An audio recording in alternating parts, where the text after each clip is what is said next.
Hanım kızlar, ma quymoqimiz pishdi.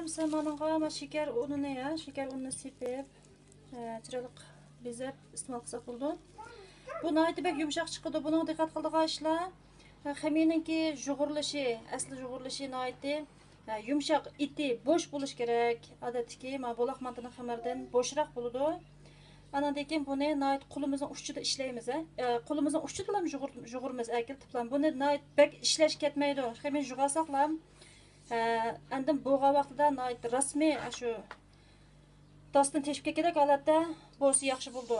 Qancha bek bo'lsa shuncha yaxshi o'xshaydi. Bunga suvdan jiq solib etmaysizlar. Andan tuxumni aralashtirgan vaqtidami nihoyat yaxshi aralashtiramiz. Bunga suv tarkiblik hech qanday narsa tegib qolmaydi.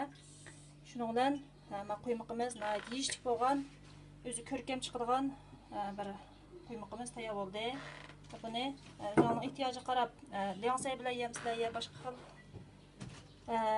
saylar bilan yemsizlar yo quruq yemsizlar iste'mol qilsangiz bo'ldi. Xo'sh, hammanglarga xudoga omonat. Kelarki darsda ko'rishaylik.